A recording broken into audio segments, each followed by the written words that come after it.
ত্রয়োদশ জাতীয় সংসদ নির্বাচনে টাঙ্গাইল ৭ আসনে বিএনপি মনোনীত প্রার্থী আবুল কালাম আজাদ সিদ্দিকীর ধানের শীষ প্রতীকের পক্ষে নির্বাচনী জনসভা ও গণসংযোগ চালিয়েছেন এটিএন নিউজ ও এটিএন বাংলার চেয়ারম্যানের উপদেষ্টা চিত্রনায়ক ডিএ তায়েব। ফতেপুর ইউনিয়নের মুশুরিয়া ঘোনা গ্রামের সরকারি প্রাথমিক বিদ্যালয় মাঠে এই নির্বাচনী প্রচারণা সভা অনুষ্ঠিত হয়।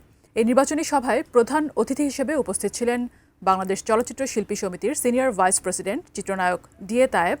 সভাপতিত্ব করেন ইঞ্জিনিয়ার মোহাম্মদ মোবারক হোসেন, উপস্থাপনা করেন ফাহাদ মিয়া। জনসভায় আরও উপস্থিত ছিলেন অভিনেতা সুমন মাহমুদ, ফোকশিল্পী তামান্না হক সহ স্থানীয় বিএনপি এবং এর অঙ্গ ও সহযোগী সংগঠনের নেতারা।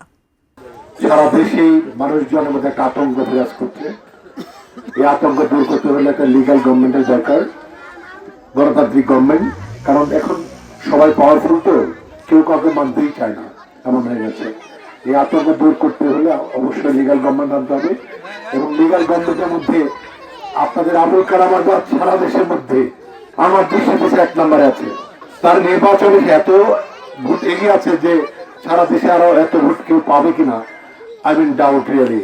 এই জন্য আপনাদের অহংকার, আপনাদের কালামকে আপনারা সর্বোচ্চ ভোট দিয়ে যদি পাশ করিয়ে দেন তাহলে সে মন্ত্রিত্ব পেতে তার জন্য সুবিধা হবে।